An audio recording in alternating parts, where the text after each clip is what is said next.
Success.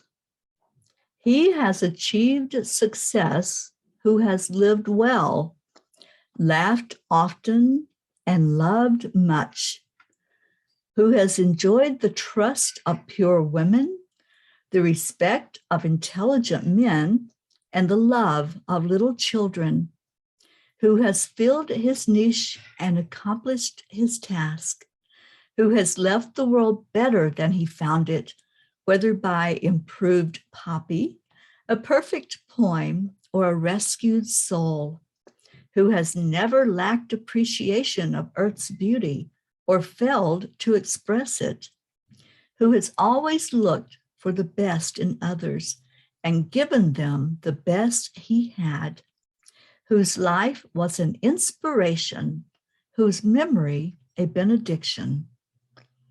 Bessie Anderson Stanley. Growing up in the hippie era, I used the familiar live, laugh, love mantra too many times to count. I remember signing school yearbooks with the big looping L and writing in the accompanying 3 words inside of it. Those were innocent times of youth, who thought we could wave those 3 words around and magic would happen, kind of like abracadabra. It was sometimes a battle cry as we raged against war, racism, hateful acts against our fellow humans. Songs carried the theme. It was written on graffiti-filled walls. It was written in a poem called Success in 1904 by Bessie Anderson Stanley, who won a whopping $250 when she submitted it in a poetry contest. According to her family, she was able to pay off her mortgage with that. Wow. But back to those words that she chose as a definition of success. Maybe there is something magical when we use them together. Let's try it. Live, laugh, love. As my friend Karen Palmer would say, if it's not easy peasy lemon squeezy, I don't want it. This magic formula seems easy enough, right? Angels, you have said numerous times that we tend to complicate things. What is the power in these simple words? Are they a magical combination? Dear ones, we would love to bring to your mind the old-time freight trains to use as an example. These trains had 3 main parts, just as your mantra does: the engine or locomotive, the freight cars, and the caboose. Each one is important. Each one has a designated function. Individually, each one is essential in what it provides to the success of the train working as it is intended to do. Together, they are complete. The first component is the engine. Yes, it can work alone and it can travel all by itself, but it is not fulfilling its purpose by doing so, is it? It was built to be the power source that moves the train.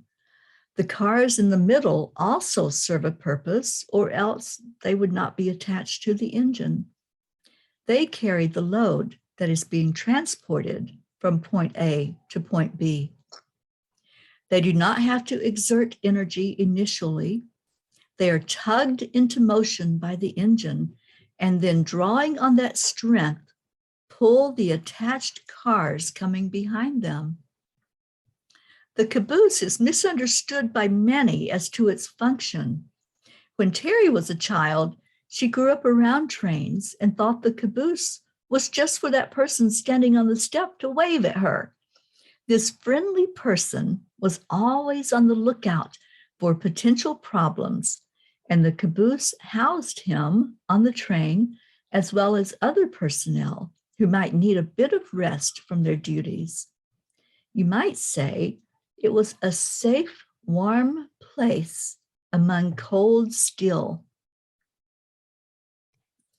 We use this image of the train to help you understand how important it is to look at each piece of something with moving parts. It is no coincidence that the words you are asking about were grouped together as they were. The first word, live, is the engine.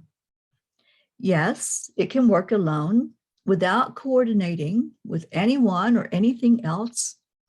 That, however, is called existing. To really fully live, you must be aware of your power and where that source comes from. Just as the engines of olden days worked on fire fuel, your fire fuel is spirit inside of you.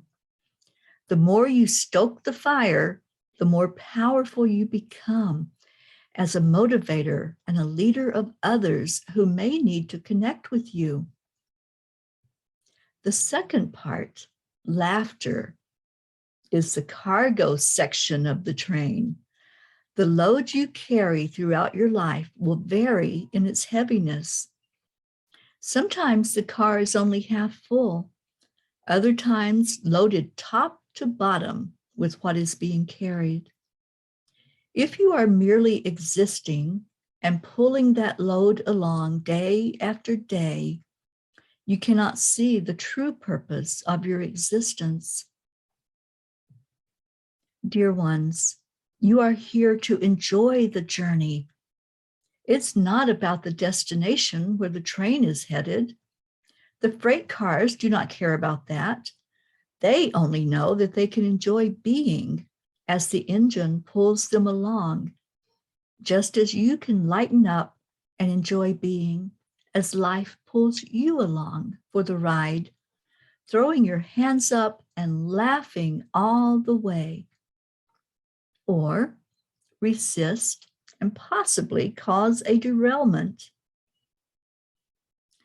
Lastly, love is the caboose of life. It is the safety zone, the warm haven for your journey. When you are weary and tired of the uphill climb, look for respite in the arms of love. When you think you cannot take one more step on your journey, rest in the arms of love. When life knocks you to your knees with challenges, come home to love.